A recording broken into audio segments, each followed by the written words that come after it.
Welcome to Your Pathways to Wealth, the podcast where we explore what wealth truly means, because it's different for everyone. I'm Charles Massimo, and along with my partner, Peter Anastasian, we'll dive into strategies, stories, and insights that help you define, grow, and enjoy your wealth on your terms. So let's navigate this journey together.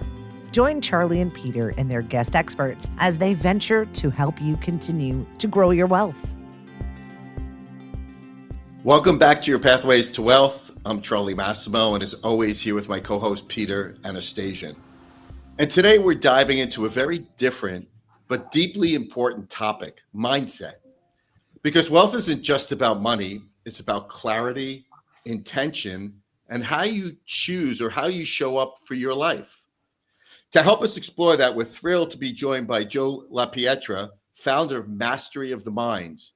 Joe is a speaker, mentor, and mindset strategist who's helped thousands of people, from students to CEOs, reframe their benefits and take control of their lives.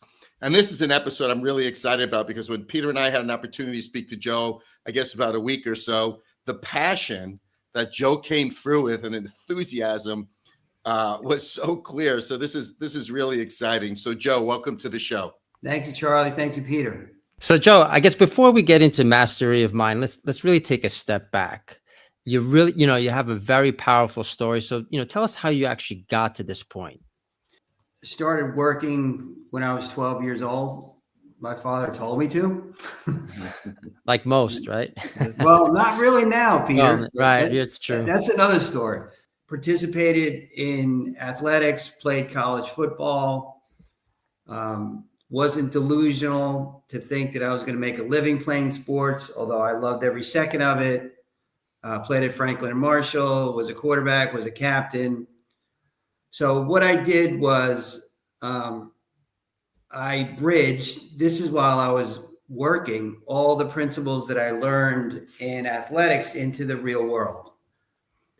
Retired a couple of years ago. I was a managing partner of a national agency, master agency, which means top 1% in the industry. I had 400 Peter and Charlies in my office. I think you guys are nuts for what you do, which thank God for people like you. I mean, that's a whole other discussion. So I was the head coach of the office.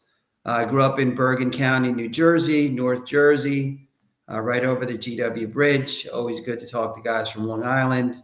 Moved down to Potomac, Maryland in 1990 and been here ever since. After I retired, I was actually just featured in an article in Forbes magazine. Yep. Thank you. The life after retirement. Started speaking at schools. Sadly, my younger brother, I have a younger brother who went to Lafayette. Younger sister, also Lafayette. So sadly, my younger brother, Chris, passed away about 5 years ago. He also played football. He retired. He was an executive at Honeywell. Very aggressive form of cancer, stayed up in Sloan 6 months, and he died. Mm-hmm. So I started going out speaking to schools about it was just a light that came on. And I started to love it, like instantaneously. So I built this bridge curriculum called Mastery of the Mind, which focuses on human and emotional intelligence by teaching real life tools and skills. Packaged all the stuff that I learned while leading in business into this curriculum and started talking to schools, high schools, and universities about empowering young people with these tools and skills.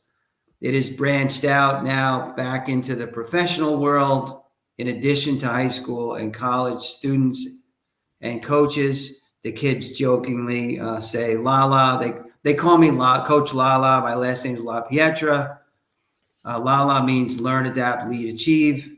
So they see me working with Morgan Stanley reps, and they're like, "Oh, Lala, you're working with the old people now." I'm like, "Hey, can you believe it?" Like, Why are you doing that? I don't know. So we're over 3,000 students. I love every second of it. And this thing just keeps growing. The foundation was formed January 1st, 2023, and we're on a roll. Wow, that's great. Now, talk about why the focus on the young people, and what kind of impact are you seeing? Yeah. Well, I always break it down to the 4 S's, and it's the 4 S's. You guys are in financial planning. It's the 4 S's of money as well. There's a survival mode of money, stability. I'm starting to figure this out. There's success. Okay, I think I got this. And there's significance. So I believe those are the 4 S's of developing a career. And I believe this the 4 S's of mastery of the mind. You can't hear a tree grow, but you can certainly see it. So the charge I get out of this, Charlie and Peter, is when I'm done with these modules, to see these kids moving more confident in what? How to public speak, how to communicate, how to network, how to be referable, how to dominate a meeting. It's a total trip. Personally, this is a 1,000% significance move for me. In my life. It's a great feeling when I walk on a campus and I'll hear 15 kids yelling, la, la, la, la, we got you today. We got you today. And then they walk in with their journal and they're telling me they just went up in history class and rocked their presentation, or they just got a job. Tell me about that account that you talked about saving money, and just, so that's the juice. The juice, and you guys know, anytime you get involved with something, I mean, my whole life was, if you ain't passionate about it, don't do it. Just don't. It's a waste of time. I get jacked going to my sessions, and it's just a total significance move for me. So Joe, who would you say is your target audience, meaning age-wise, and how are you changing the message or not in regards to the different age groups that you're speaking to? Okay, so if you focus on groups like teams, the critics, Peter, will say these kids are too young. Like, let's call it 9th grade.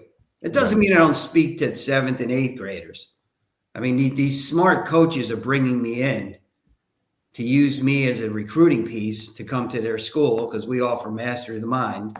And you guys don't understand the world now. You're negotiating with 7th and 8th graders on, And not just that, it's with their parents. But as far as the classes are concerned, with the modules, 9th grade. Okay.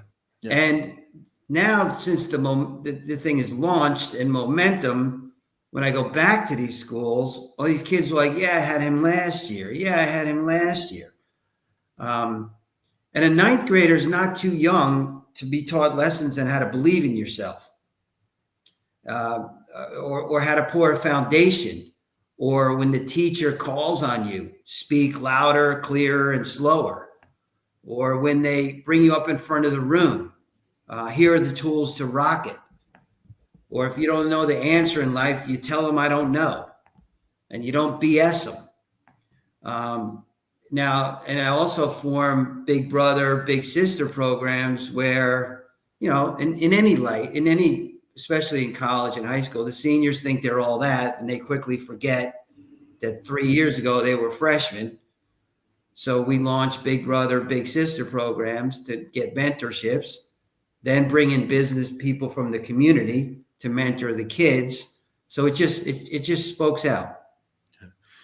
Joe, both Peter and I are huge believers, because I think one thing that differentiates us from other advisors is our true focus on the next gen. We make it a part of our planning all the time, and our clients certainly appreciate it. And Peter's son just got accepted into University of Miami.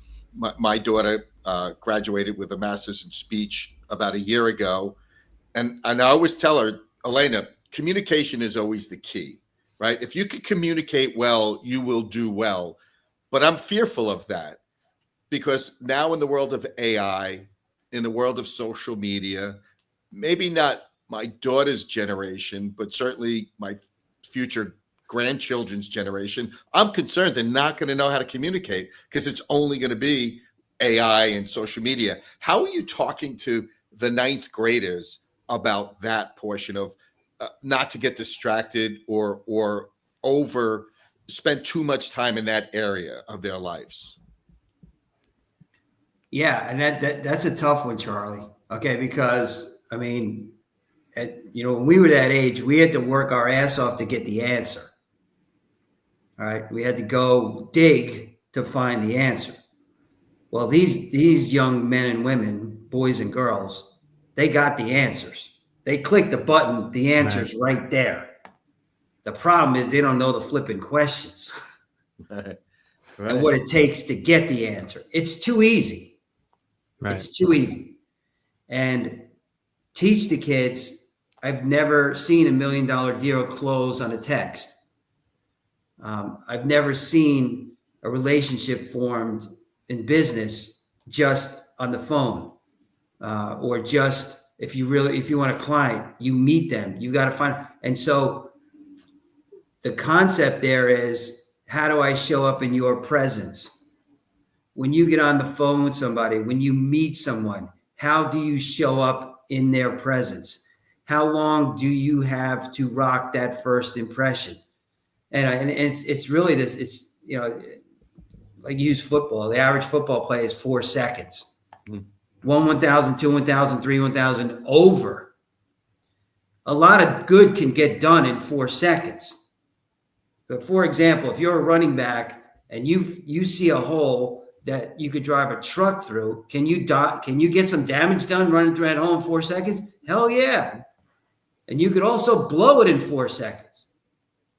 So get these guys and girls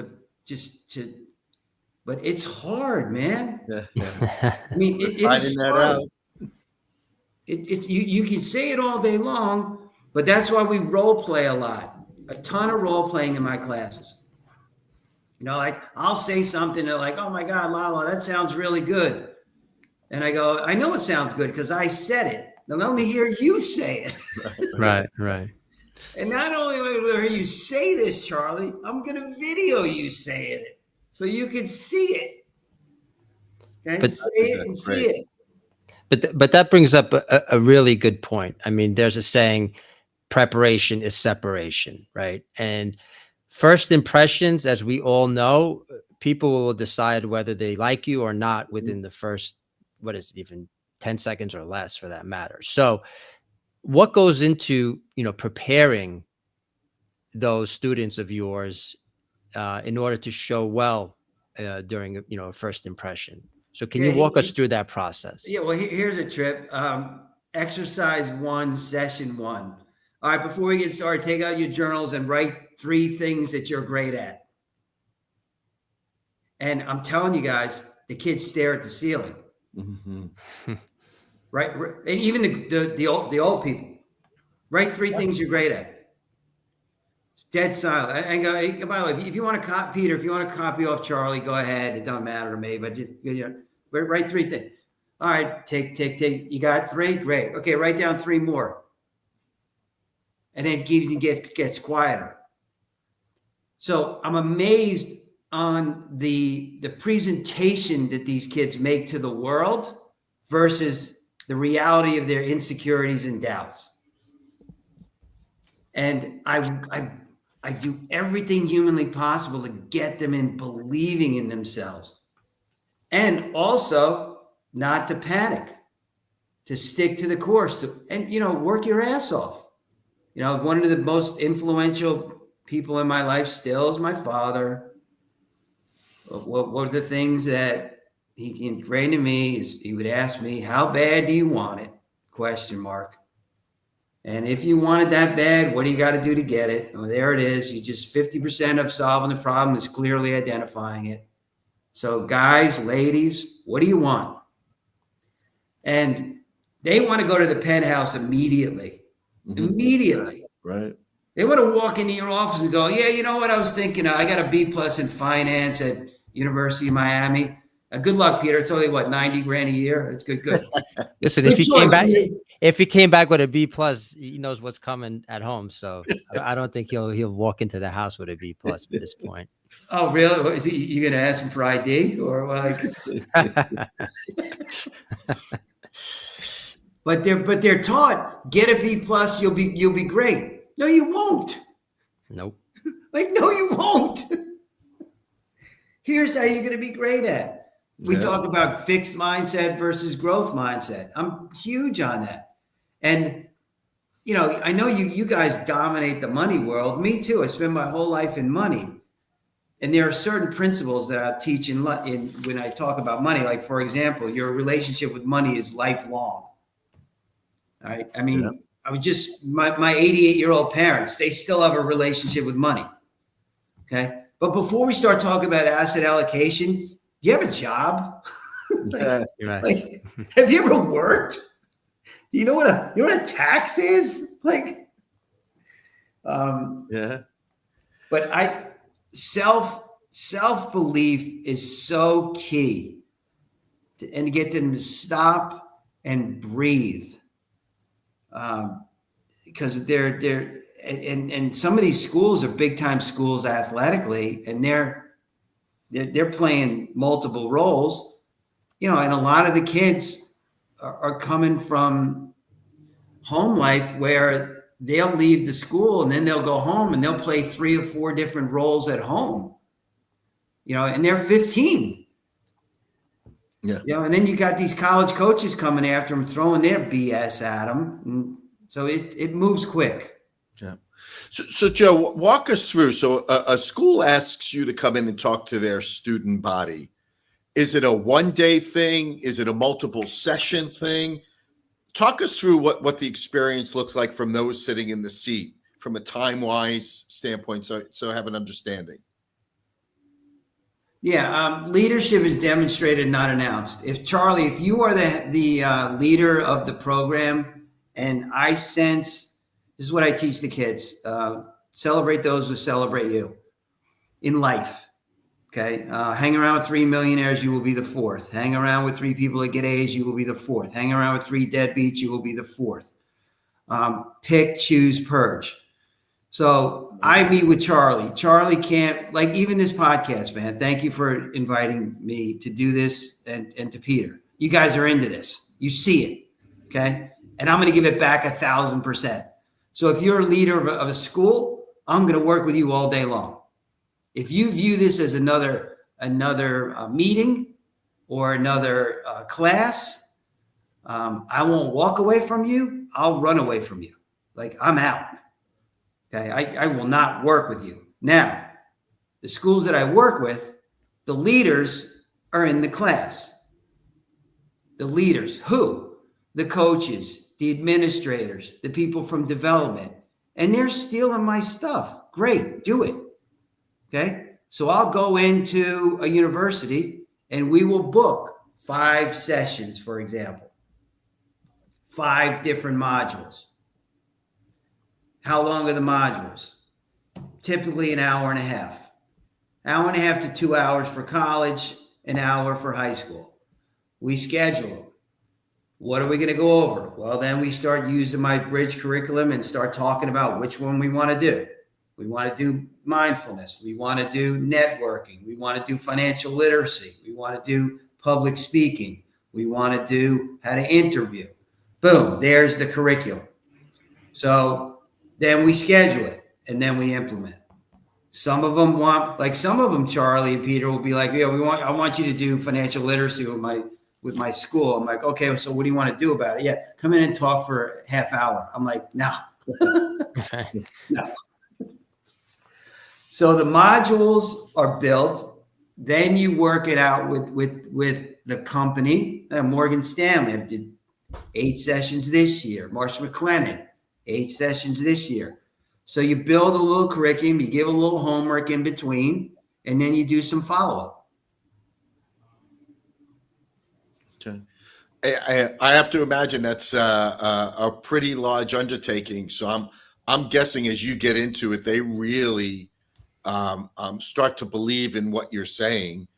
because again, it's all about, I guess, mind shift or mindset, especially in these young people's minds.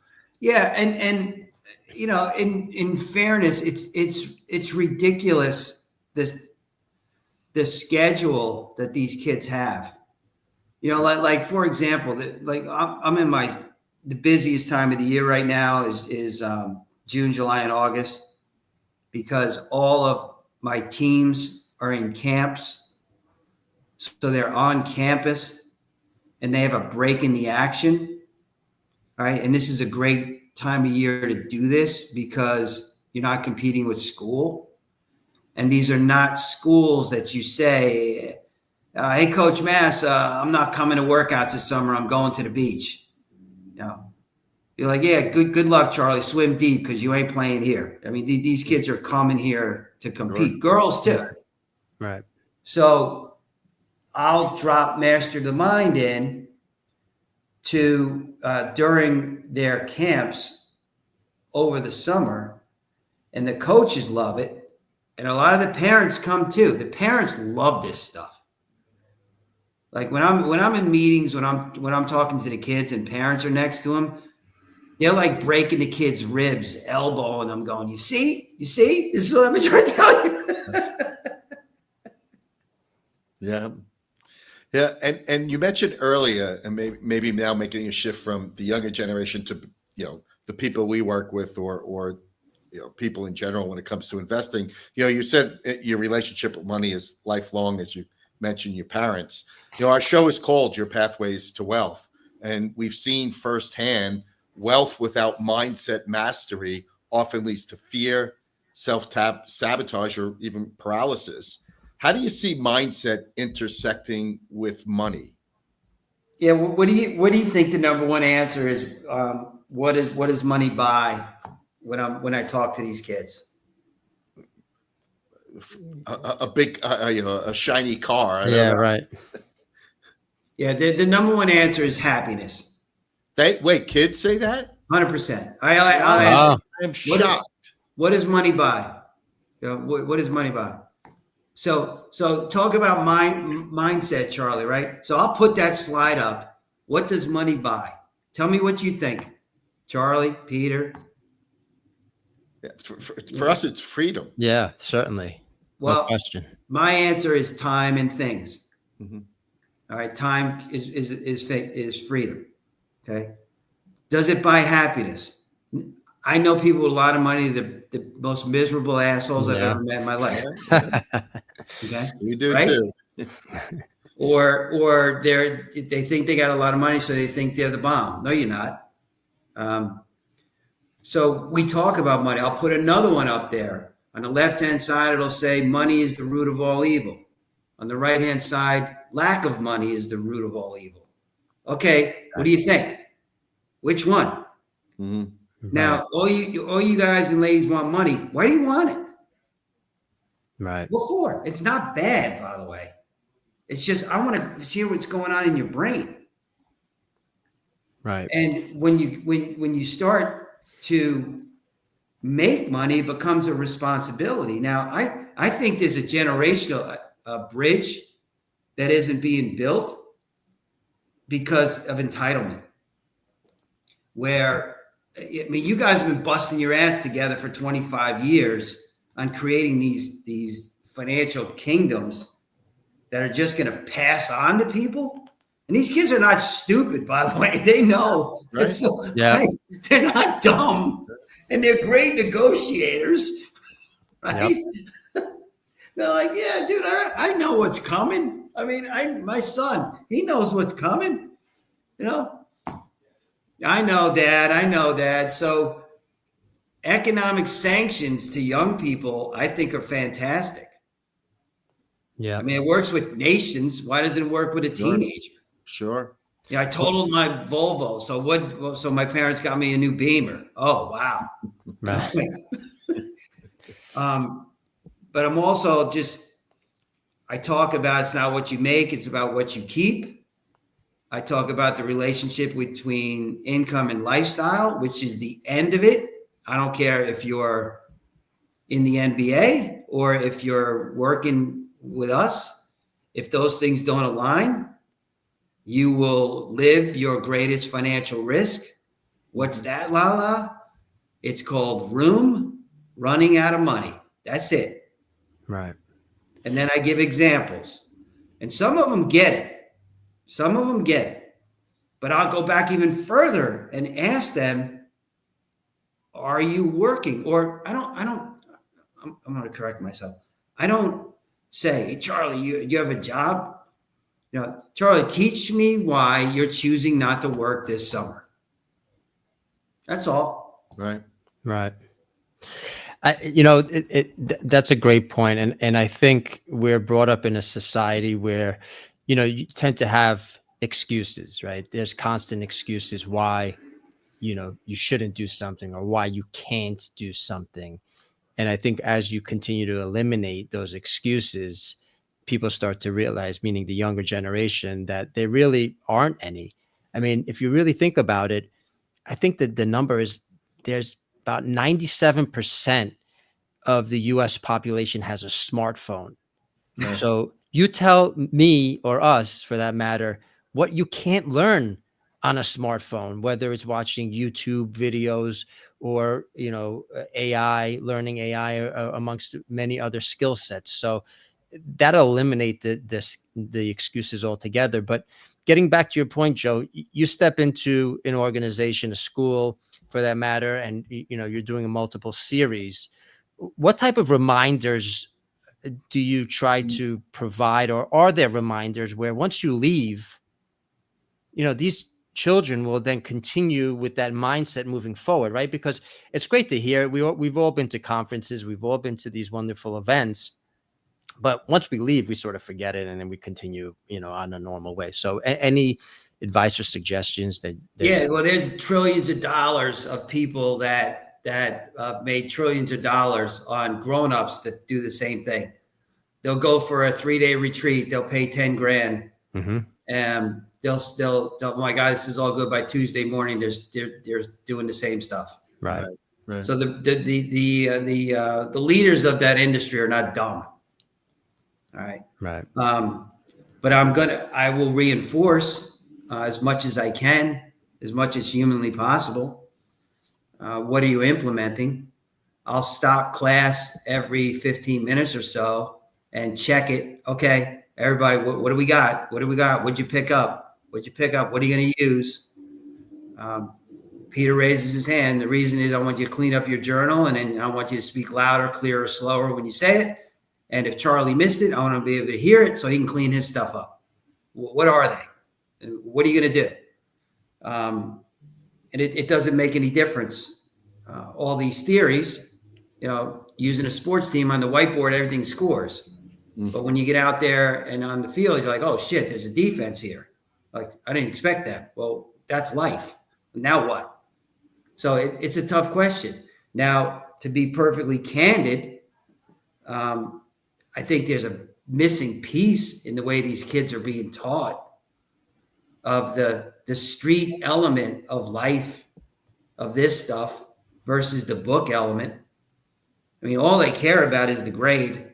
They could give a what about the learning, and they have so much access to information. It's tough to keep their attention span. Mm-hmm. And as I'm talking to you guys, maybe one day we'll be able to do sessions together. But I'm telling you, my sessions are up tempo, man. It ain't boring. I mean, I come in there, I teach you in a sales interview. If you you got to be red hot if you want your prospect to be even lukewarm. You come in there lukewarm, they're ice cold. You're done. Yeah. And they're a tough audience. Like, oh no, another meeting. I got music cranking. Yeah, I mean, and it always helps if you feed them. Yeah, that's good. I took out a line of credit for pizza. I got pizza deals with everybody in the area. And then break it down. Peter, I want you to make your mistake in here. Say whatever you want. Because if you do it in here, it's no big deal. If you do it out there, it costs us what? And they all yell, money. And we don't want to lose money, do we? No. So we're going to master it in here. And that just breaks the ice. And if Charlie's the leader, I'm going to get him first.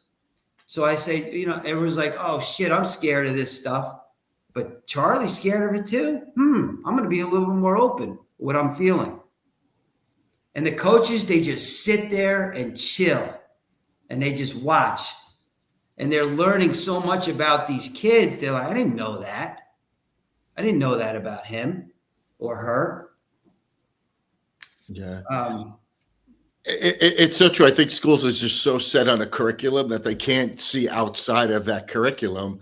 And to your point, that curriculum doesn't help them survive in life, not all the time. And this is the stuff that they need to understand to survive, how to manage money, you know, how to connect with money, you know, how to appreciate money and all those things that we still try to teach even some of our clients.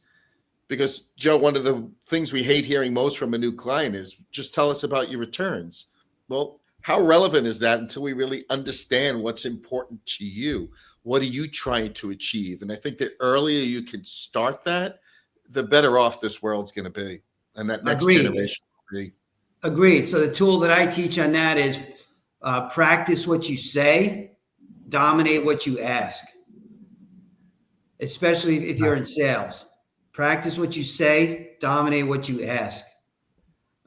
You're not going to get to know anybody by just talking about yourself. So, okay, everybody stand up, and I want you guys and ladies to start talking to each other and stick to asking questions. One person is just going to ask questions, and the other ones are going to answer them and see how much you can get out of learning. Because when you're talking with people in investing, then you start getting into, you guys remember Nick Murray. I love Nick Murray. Love Nick Murray. Still, every month I get his newsletter and read it. He's awesome. Places in the heart versus numbers on some chart. I mean, it's just, if you can't get to that, and by the way, I work with coaches on how to recruit these kids. Because a lot of the coaches, all they do is go, come play here, Peter. You're going to get the ball 30 times, blah, blah. No. Get to know them. Right. Get to find the thread of discontent. And the same thing about when you guys, right? You see this client, I love what you're doing, but my brother-in-law is doing that, blah, blah, blah. Who's the electric fence around this person that you got to get to and talk to and understand? And a lot of times call BS on them because they don't know what they're doing. Some of my kids, they're in school right now and they ain't happy endings, man. Yeah. Yep. Some of them are getting some NIL money. They're blowing it. Some of them aren't in charge, maximizing their degrees. Some of them are jumping from one school to the next. But then I got a bunch of them that are doing well. Joe, you know, I think a big area is how to, you know, I'm not going to say cope because I hate using that word, but how do people handle, especially ninth graders in that market, rejection? I mean, it seems like that could either be debilitating to some because they just don't even want to put themselves out there to get rejected. Yeah. And there's others that will thrive off of it and it'll drive them even deeper. So what advice are you giving a ninth grader in regards to handling rejection? That's so good. I'm laughing my ass off right now. We drill that. Okay. And I'll do a whole module on the sales cycle. Right. Suspect, prospect, client, friend, suspect, prospect, client, friend. I mean, rejection. All right. I'll have one person leave the room. Okay. I need a volunteer. Who's up? Charlie raises his hand. And I teach that person. I go, by the way, you're the most courageous person in this room right now for raising your hand, number one. And number two, you're going to learn the most out of this drill because you chose to come up here. So, but Charlie, leave the room.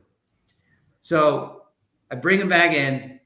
I write on the whiteboard, would you like to meet to discuss your financial future? ? And I have the kid turn their back to the room. Now you got 125 kids back there. Okay.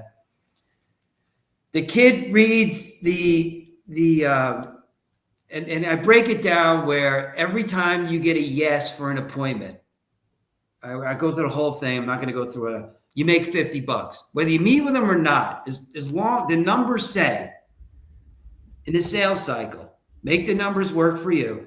Every time you get a yes, you make $50. Whether I'm not talking about a no show or no, doesn't matter. Okay. And we get to, at the end of it is, if I paid you $50 for every yes on the phone, would you ever stop dialing? Mm-hmm. And they're like, no. I'm going, okay. So when it comes to rejection, recognize, don't personalize. So now we're back to the drill. The kid will read, would you like to meet about your financial future? And I'll sit there, if you can see me, I'll put my thumb down to the rest of the team. And they'll all yell, no. The first time I did it, I had a 6'4", whatever pound offensive lineman. He turns to me like he's gonna, use your imagination. So I go, what are you looking at me for? Are you gonna stop dialing? Like, what do you want me to do? So he asked it again. No. Then I put double thumbs down, which meant hell no. We finally get, after about 8, I give thumbs up and they yell yes. So I run over to the kid, I hand him a $50 bill. And guys, he's running around the classroom with the $50 bill over his head like he just made $1 million. That's great. I love that. So the next yes, he comes back. I go, Ian, what'd you do with the $50 that you made yesterday? He goes, I paid my mother for the speeding ticket. Yeah. So what's the point of rejection? Recognize, don't personalize. Yep. When do you get in trouble? When you start personalizing. One of my favorite books in the world is The 4 Agreements. And one of the agreements is don't personalize. People have stuff going on in your life. I don't teach them the word no. You don't hear no. You hear not yet. You hear not yet. Peter, I'll never, ever, ever, ever meet with you in time's eternity. Great. I'll take that into consideration when we get together. Like, just blow right through it. Like, I love that. The sales cycle, guys, on a 1 to 10 with college students, I see like a 0.5 of them being taught how to sell. Yeah. And what jobs are available when they come out of school? Sales. There you go. Yep. So we talk a lot about grit. We talk a lot about perseverance. We don't talk about if adversity. We talk about when. We talk about coping skills. We talk about it's okay to get down, give yourself a pity party, throw some water on your face, give yourself a pep talk, and get your ass back there. I talk about the reality of money with them, that they don't get it. And the only time you get it is when you start paying, ready, all of your own bills. That's when you're going to start to get financial literacy. Peter and I are certain this is not going to be the last time we speak. As we told you on our last call, we are championing a next gen program here at Wealth Enhancement Group that we can hopefully roll out nationally, which we'd love you to be part of. So we'll certainly continue this conversation. And I before I go, I want to make sure I thank our mutual friend Dina for connecting us. And again, I know this is going to be a relationship that's going to last for a long time. If this conversation resonated with you, we highly encourage you to check out Joe's work, because wealth isn't just what's in it, what's in your bank account. It's how you think, act, and live. And Joe, the best way for people to learn more about your work, where should they go? Yeah, thank you again, Charlie Peter. The website is Master of the Mind, MOTMUSA.org, MOTMUSA.org. Easiest way to find out what we're doing, how we're doing it. Email MOTMUSA.com. So reach out, see it, and would love to talk to people about working with their schools, companies, etc. If there's anything else we can do on our part, Joe, please let us know, because as I said, we're huge advocates of the work that you're doing. So thank you for that. Yeah, and you guys must love reaching out to the younger generation too, right? Otherwise you wouldn't be doing this. We do. Absolutely. Big part of what we do. And the younger we could get them, the better off. Like you said, ninth grade is not too early. Not too early. They eat it up. Yeah, that's great. Well, respect for you guys, man. Thank you. Thanks, Joe. Thank you. And to our listeners, certainly if you enjoyed this, please leave a comment. Please share it, especially for you with your children, your nieces, your nephews, your grandchildren. I think they're going to learn so much from this one episode. So as always, we thank you for tuning in, and to learn more information about our work, you can visit us at YourPathwaysToWealth.com. From Peter and myself, we look forward to seeing you next time. To connect with Charlie or Peter, visit them at YourPathwaysToWealth.com or call them 631-777-1030. That's 631-777-1030. The material and the opinions voiced are for general information only and are not intended to provide specific advice or recommendations for any individual or entity. To determine what is appropriate for you, please contact your financial professional.